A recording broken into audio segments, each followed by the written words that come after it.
파스콘 동절기 문화 인사드립니다. 목요강설 현월TV 윤목사입니다. 예, 금주 원래는 쉬어가는 한 주라고 그랬는데 목요강설 해야죠. 말씀에 갈급한 우리 사랑하는 동지들을 위해서 계속 말씀 연속 강설은 끊어지지 않는 것이 중요하지 않나 그런 생각을 해봅니다.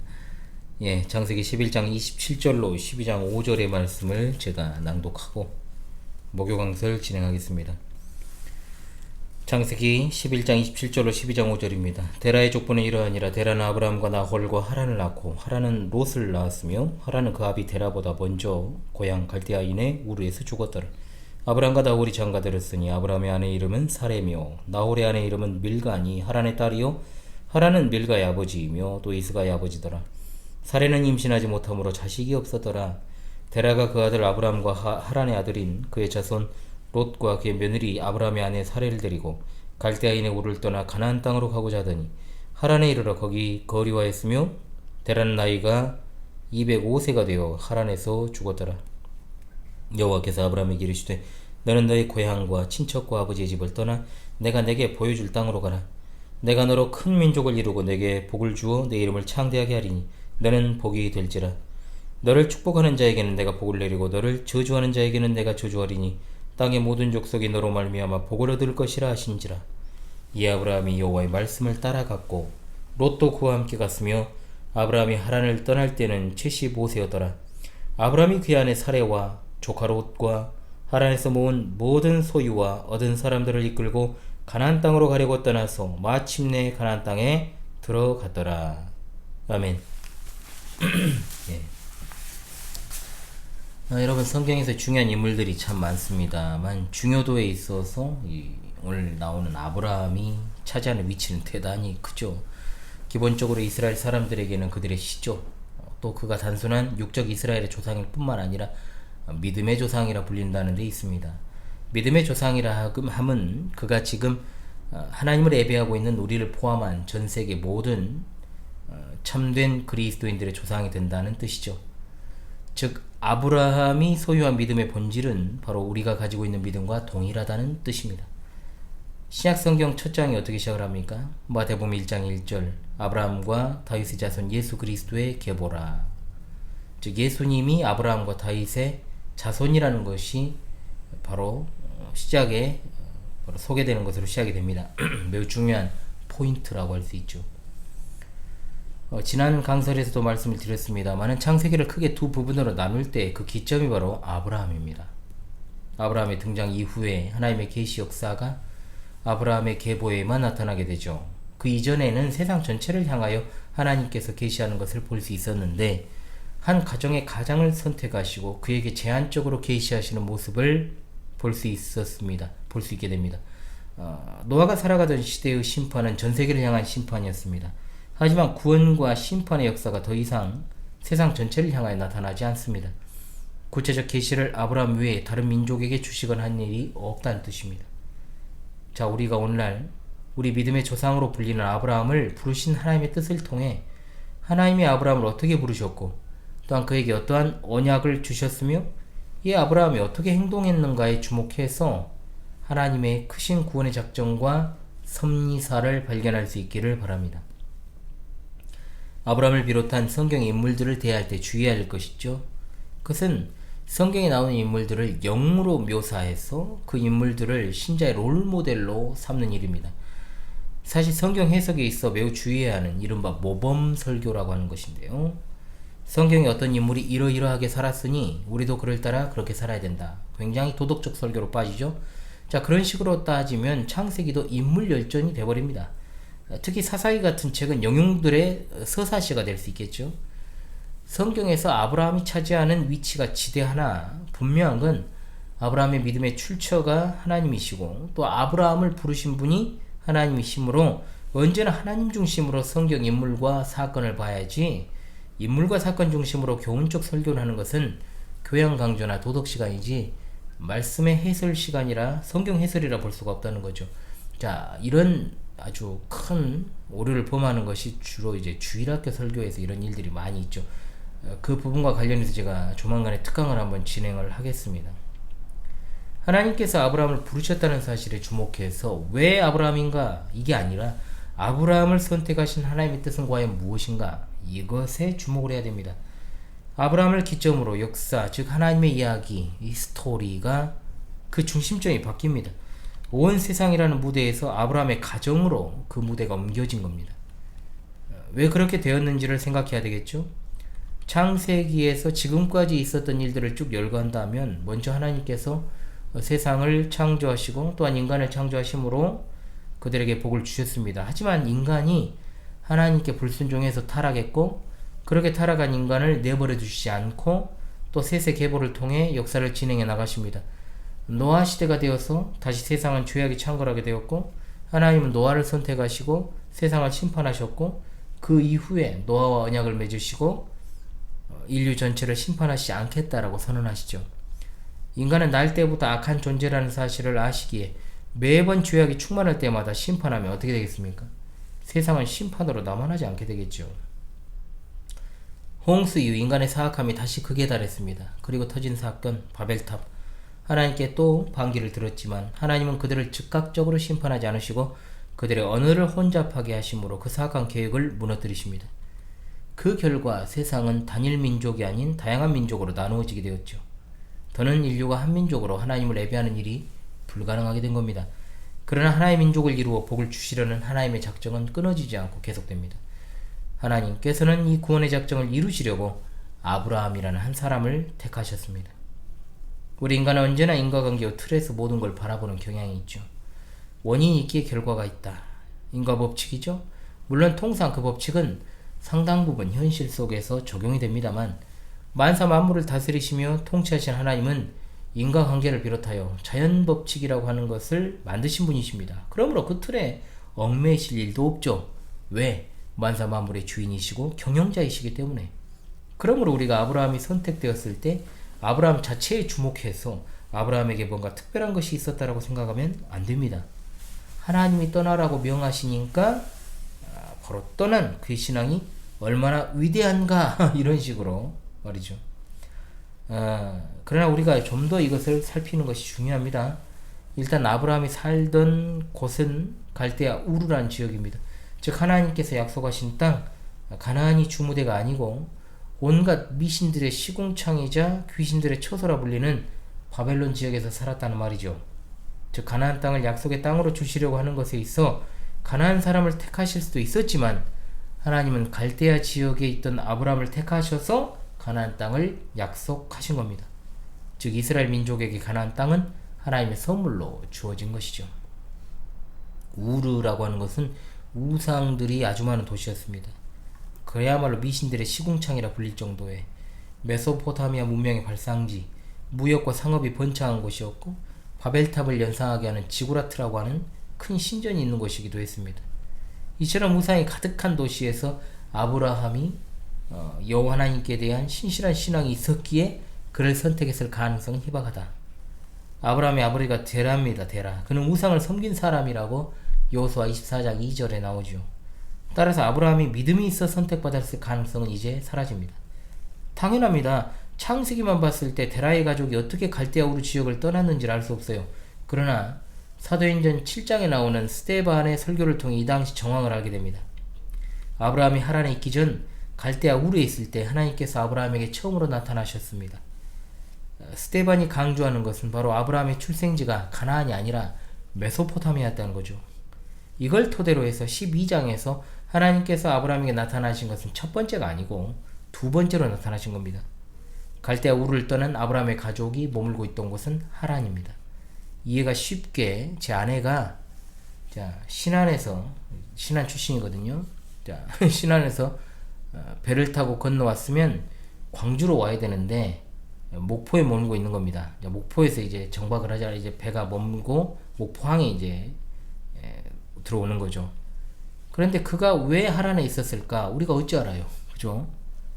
아브라함의 믿음이 약해졌거나 또는 아버지 데라가 하란에 머물고자 하는 의지가 강해서 그랬을 가능성도 있지요. 그냥 하란에 주저앉아 있다면 하나님의 구원 역사가 거기서 멈춰져 있는 겁니다. 아버지 데라가 죽자 하나님께서 아브라함에게 두 번째로 나타나심으로 본토 친척 아버지의 집을 떠나 내가 내게 보여줄 땅으로 가라 말씀하십니다. 그래서 아브라함을 기점으로 하나님의 구원의 섭리사가 일대 전환점을 이루게 되는데, 족보로 따지게 되면 아브라함 이전 초조상 아담으로부터 노아, 그리고 다시 노아로부터 아브라함의 아버지 데라까지 나눌 수 있습니다. 아담에서 노아도 10대, 노아에서 데라까지 또 10대, 앞뒤로 10대의 계보가 나오고, 또 그 10대의 마지막에 위치한 사람은 동일하게 아들 셋을 둡니다. 노아도 셈, 함, 야벳을 두고, 데라도 하란, 나홀, 아브람 세 아들을 두고 있습니다. 그리고 3명 중에 한 사람이 택함받습니다. 셈과 아브라함이죠. 아담 이후에 이제 10대를 거치면서 노아 시대에 아주 죄악이 세상에 관영하게 되었고, 하나님은 세상을 심판하신 동시에 노아를 구원하셨습니다. 그리고 나서 또 노아로부터 데라엘에 이르기까지 10대가 지납니다. 홍수 심판 이후 10대가 지나고 세상은 어떻게 되었을까요? 노아 시대보다 훨씬 악해졌습니다. 죄악대로 심판받아야 된다면 10번은 더 심판을 당했을 세상인데, 하나님은 언약에서 신실하시기 때문에 세상을 심판하지 않으셨습니다. 노아의 세 아들 중 언약의 계보로 셈이 선택된 것처럼 데라의 세 아들 중 아브라함이 선택된 건 전적으로 하나님의 절대적 주권에서 비롯된 것입니다. 하란은 이미 갈대아 우르에서 죽었고 그의 아들 롯과 밀가만 남았습니다. 밀가는 큰아버지인 나홀과 결혼해서 라반이라는 아들을 두었으나 아브라함은 자녀가 없죠. 사실 인간적으로 보면 세 아들 중에 선택의 가능성은 나홀에게 있습니다. 그러나 아브라함이 하란을 떠날 때 나홀은 따라가지 않았고 반면에 롯은 아브라함을 따랐습니다. 그 이유를 알 수 없지만 적어도 나홀이 데라의 기업을 잇지 않았느냐, 그리고 롯은 아브라함의 기업을 잇기 위해 따랐다고 이렇게 우리가 생각해 볼 수 있는 거죠. 분명히 나홀도 하나님에 대한 지식이 있었습니다. 아브라함의 삶은 참으로 이사의 연속입니다. 저도 정말 어린 시절에 이사 많이 했지요. 그리고 1998년 5월에 이제 그때부터 광주 남구 월산동에 살다가 이제 2019년 12월 12일에 이제 저도 이제 그때 아주 11년의 연애 생활을 끝내고 결혼하여 혼인신고하고 시금 못 올렸지만 어찌됐든 주월동으로 분가하여 거기서 4년 동안 살다가 또 이제 두암동으로 예배당을 먼저 옮기고, 그 다음에 이제 집도 초소도 2023년 11월 21일에 옮겨서 지금 2025년에 5월에 이루고 있습니다. 계속 또 이사 중이죠. 또 이사해야 됩니다. 끝이 없죠. 그 다음 이사가 마지막이길 좀 바라는데 어찌되었든 그건 계획일 뿐이고요. 그렇습니다. 아브라함이 가장 먼저 갈대아 우르에서 하란으로 이사했고, 또 하란에서 가나안 땅으로 이사했고, 다시 이집트로 이사하고, 또 다시 가나안 땅으로 이사합니다. 그리고 가나안 땅에 들어와서도 계속 이리저리 이사합니다. 아브라함이 하란을 떠날 때 이미 많은 재물을 축적했죠. 12장 5절에 아브라함이 하란에서 모은 모든 소유와 얻은 사람들을 이끌고 가나안 땅으로 떠났다고 돼 있잖아요. 적어도 아브라함은 가나안에 오기 전부터 이미 풀을 축적한 사람이었어요. 그가 하란을 떠난 것에 대해서 더 나은 삶을 살기 위해 떠났다고 볼 수 있지만 반드시 그런 것은 아니고, 하나님께서 아브라함에게 떠나라 명령하시며 3가지를 약속하시지 않습니까? 첫째, 큰 민족을 이루게 하겠다. 둘째, 즉 나라를 세우게 하겠다는 거예요. 둘째, 복을 주겠다. 셋째, 너의 이름을 크게 하겠다. 그러니까 엄청난 약속이고 또 불가능할 것처럼 들릴 정도의 거대한 약속입니다. 그러니까 단순하게 너 정말 잘 먹고 잘 살게 해주겠다, 부자가 되게 해주겠다 하고는 차원이 다릅니다. 집안을 그냥 크게 일으킨다는 수준도 아니에요. 나라를 세우게 하겠다고 했습니다. 아버지 집을 떠났습니다. 홀로 타국에서 자기 집안을 정착시키는 것도 쉽지 않은 고대 시대. 그 당시에는 어느 누구에게라도 공격받을 수 있는 그런 시대였으니까요. 그래서 아브라함이 받은 복은 단순한 복이 아니라 아주 특별한 복이었음을 알게 되죠. 이전에 사람들에게 주신 복은 생육하고 번성하는 것이었습니다. 물론 아브라함에게 주신 복에도 이것이 포함되지만 하나님은 아주 독특한 복을 아브라함에게 주신 겁니다. 그것은 아브라함 자체가 복이 될 것이다. 그를 축복하는 자가 복을 받고 그를 저주하는 자가 저주를 받습니다. 모든 족속이 아브라함을 통해 복을 받습니다. 즉 세상이 받는 복이 아브라함을 중심으로 아브라함 이전의 복과 아브라함 이후의 복의 개념으로 바뀌는 거죠. 그야말로 엄청나게 독특한 복으로 아브라함이 복의 기준이 됩니다. 또 아마 아브라함의 이름 자체가 하나님의 타이틀이 요즘 잡채라고 자주 해가지고 입에 그냥 나와버렸어요. 이전까지 인간들의 행태는 뭡니까? 자신의 이름을 여러가지 방법으로 드러낸 일을 해왔습니다. 지금도 마찬가지입니다. 가인이 성을 쌓고 성 이름을 자기 아들의 이름을 따 에녹성이라고 불렀지 않습니까? 네피림들은 정말로 고대의 명성이 자자한 사람들이었지만 결국 그들의 폐역한 행위로 홍수 심판이 앞당겨졌습니다. 바벨탑을 쌓던 자들의 의도는 자기의 이름을 내는 것이었습니다. 인류 역사는 그야말로 자신들의 이름을 내려는 인간들의 역사의 그 교만의 역사다. 그러나 이름은 자기 스스로 얻는 것이 아니라 하나님께서 주시는 복입니다. 하나님께서는 바로 이런 일을 아브라함을 통해 하시고자 하는 겁니다. 아브라함이 이러한 하나님의 언약을 받을 때 겉으로 보기에 그 언약이 이루어질 가능성이나 조건 등이 전혀 없습니다. 그럼에도 불구하고 아브라함은 하나님의 언약을 믿었습니다. 히브리서 11장에 아브라함은 부르심을 받았을 때 순종하여 장래 기업으로 받을 땅에 나갈새 갈바를 알지 못하고 나갔으며 라고 했습니다. 히브리서 11장은 소위 믿음장이라고 부르지 않습니까? 믿음은 바라는 것들의 실상이요 보지 않는 것들의 증거라고 했습니다. 믿음이란 것이 어떤 것인지를 쭉 열거하는 것이 바로 11장입니다. 아브라함을 통한 믿음의 성격은 뭐냐? 갈 바를 알지 못하고 갔다. 믿음의 성격을 규정할 때 우리는 복음 안에 있지 않은 세상 사람들이 가진 맹신이라든지 또는 신념과 구분해야 됩니다. 또 한때 대유행했던 교회 안에 교회를 무너뜨렸던 긍정적 적극적 사고방식 등과 믿음을 혼동해서는 안 됩니다. 히브리서 11장에 나오는 믿음은 하나님의 언약에 근거한 믿음입니다. 세상에서 제일 허탄한 말이 몇 가지가 있습니다. 그 중에 뭡니까? 하나가 힘이 다 빠져가지고 힘없어 죽어가는 사람한테 힘내라는 말, 제일 허탄한 말이죠. 또 갈 길 몰라 방황하거나 막연한 두려움으로 떠는 사람에게 괜찮아, 다 잘 될 거야, 정말 허탄한 말이죠.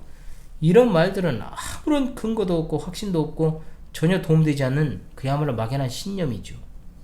그림이더라, 그러면 잘 될 것이다, 긍정적으로 생각해, 그러면 다 잘 될 거야, 그런 식의 말은 일도 의미가 없습니다. 아브라함의 믿음은 앞으로 뭔 일이 일어날지 알 수 없으나 그래 다 잘 될 거야 라는 식의 믿음이 아닙니다. 아브라함은 개인의 신념을 바탕으로 가나안 땅으로 간 게 아니라는 거죠. 갈 바를 알지 못하고 떠날 때 그 심정을 잘 이해해야 됩니다. 군대 같은 지휘 명령 체계에 의해 돌아가는 집단은 지휘관의 지휘 체계를 잘 따라야 됩니다. 특히 사병들이 오로지 명령에 대한 복종만 있기 때문에 지휘관을 신뢰하지 않으면, 특히 군대와 같이 전투 임무를 수행하는 조직은 제대로 안 돌아가죠. 명령하는 자를 신뢰하고 그 명령을 수행하는 것, 그것이 바로 믿음이 가진 성질입니다. 자신에게 명령 내리는 사람이 자신을 인도해 줄 것을 믿고 맡기는 것, 그게 믿음이라는 거죠. 아브라함은 까마득한 옛날 사람이지만 아브라함의 믿음과 우리가 가진 믿음은 동일한 성격을 가진 믿음임을 우리가 알아야 됩니다. 아브라함을 인도하시는 하나님과 우리를 인도하시는 하나님이 동일한 하나님이시기 때문입니다. 우리 삶 또한 아브라함의 삶과 동일한 삶임을 잊지 맙시다. 우리도 갈 바를 알지 못합니다. 나는 갈 길 모르니 주여 인도하소서. 자, 이거 아니에요? 이 교회의 미래가 어찌 될지, 우리 직장과 사업장이 어찌 될지, 우리 생명은 어디까지인지 알지 못합니다.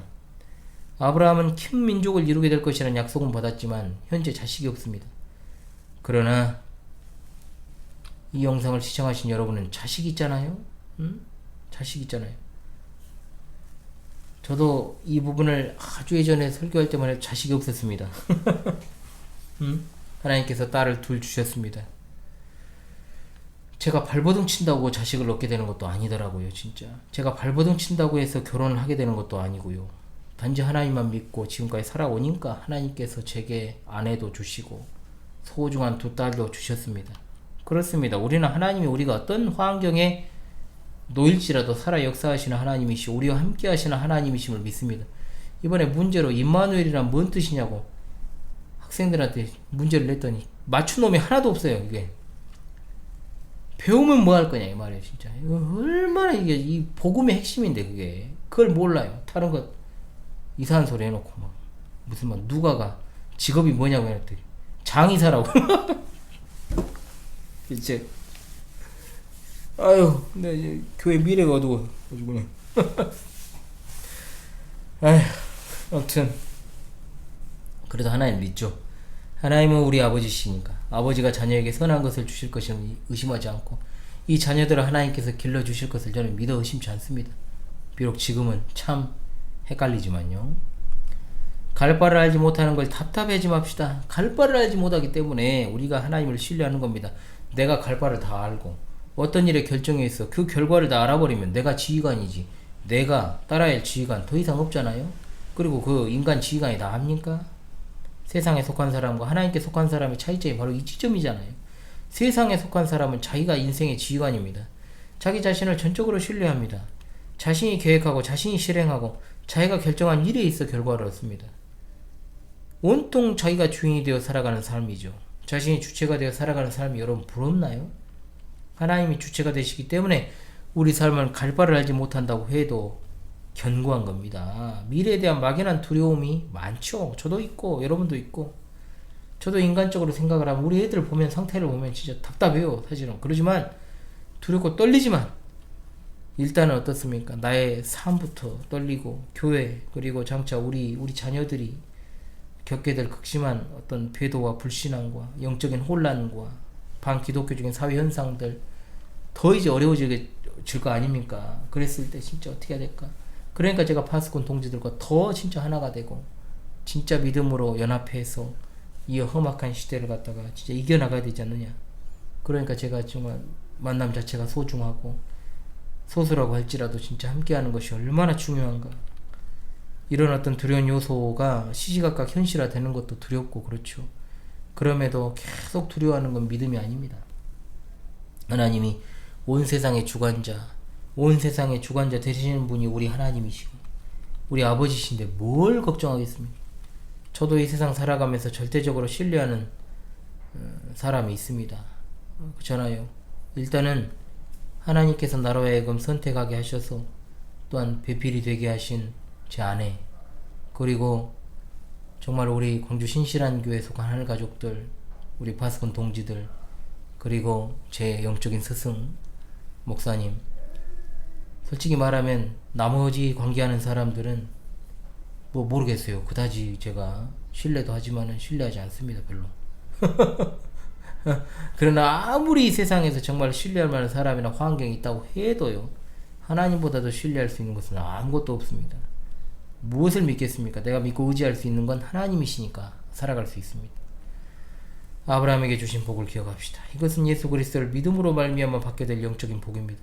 이 복은 믿음으로 받는 복입니다. 아브라함과 우리 사이에 엄청난 시간, 공간, 간극이 있잖아요. 그러나 가지고 있는 믿음의 성격은 동일합니다. 아브라함에게 주신 세 가지 약속. 큰 민족을 이루게 하겠다. 즉 나라를 세우게 하겠다. 복을 주겠노라. 너의 이름을 크게 하겠노라. 이 모든 것은 하나님의 아들 예수 그리스도께 그대로 적용이 되는 것이요. 예수 그리스도로 말미암아 큰 민족, 영적인 참으로 참된 하나님 나라를 이루시고 그리스도의 이름을 크게 하시고 또한 모든 민족이 그리스도를 믿음으로 말미암아 복을 얻게 된다라고 하는 사실을 보여주는 겁니다. 복을 받기 위해 아브라함이 떠난 것은 그의 본토 자기 친척 집을 떠난 겁니다. 그리스도를 따르는 제자는 예수님을 따르기 위해 모든 걸 버려야 됩니다. 이 버린다는 것은 우리가 가진 모든 것을 버린다는 의미가 아니고 예수 그리스도를 따르는 길에 있어서 방해가 되는 것들을 철저하게 버려야 된다 이 말입니다. 과거 자신이 지휘관이 되어가지고 방해되는 것 그렇게 살아갔던 삶을 버리는 결단이 필요하다는 것으로 자기 자신을 부인하고 자기 십자가를 지고 그리스도를 따라야 한다는 제자도로 그것을 표현하신 것이죠. 주께 사랑하신 우리 파수꾼 동지들이여 하나님께서 아브라함을 부르신 것처럼 우리를 부르셨다는 사실을 믿으시기 바랍니다. 하나님께서 그 크신 구원의 작전과 섭리를 이루어 가시기 위해 그렇게 하셨습니다. 아브라함은 무려 4천년 전의 사람이지만 그에게 주신 예수 그리스도의 복을 통한 그 복의 근원을 알게 하시고 믿게 하시고 그 복에 참여하게 하신 그 크신 은혜를 감사하며 찬양합시다. 예수 그리스도 안에서 누리는 영적인 풍성한 삶을 살아갈 수 있기를 바랍니다. 이 모든 복이 다 우리 주 예수 그리스도의 복음, 하나님 나라의 복음을 통하여 계시된 줄로 믿습니다. 오직 믿음을 통하여 받게 될 이 복을 천하보다 소중한 값진 보물로 알고 삶 가운데서 이 귀한 복음이 드러나도록 살아갈 수 있기를 원합니다. 복음으로 충만한 우리의 삶을 증명합시다. 교회에서만 증명하지 말고요. 내가 거하고 있는 곳, 내가 밟는 땅 곳곳에서 드러냅시다. 그것이 바로 복음의 삶이요. 그것이 전도자의 삶이요. 그것이 신자의 삶이고 그것이 제자의 믿음인 줄로 믿습니다. 아멘. 여러분 우리 주님 곧 오십니다. 할렐루야. 아멘. 449장 찬송하면서 목요강설 마무리하도록 하겠습니다. 449장 찬송 부르며 목요 강설 마무리하겠습니다. 예수 따라가며 복음 순종하면 우리 행할 길 환하겠네. 주를 의지하며 순종하는 자를 주가 늘 함께 하시리라. 의지하고 순종하는 길은 예수 안에 즐겁고 복된 길이로다. 해를 당하거나 우리 고생할 때 주가 위로해 주시겠네. 주를 의지하며 순종하는 자를 주가 안위해 주시리라. 의지하고 순종하는 길은 예수 안에 즐겁고 복된 길이로다. 남의 짐을 지고 슬픔 위로하면 주가 상급을 주시겠네. 주를 의지하며 순종하는 자를 항상 복 내려 주시리라. 의지하고 순종하는 길은 예수 안에 즐겁고 복된 길이로다. 우리 받은 것을 주께 다 드리면 우리 기쁨이 넘치겠네. 주를 의지하며 순종하는 자를 은혜 풍성케 하시리라. 의지하고 순종하는 길은 예수 안에 즐겁고 복된 길이로다. 주를 힘입어서 말씀 잘 배우고 주를 모시고 살아가세. 주를 의지하며 항상 순종하면 주가 사랑해 주시리라. 의지하고 순종하는 길은 예수 안에 즐겁고 복된 길이로다.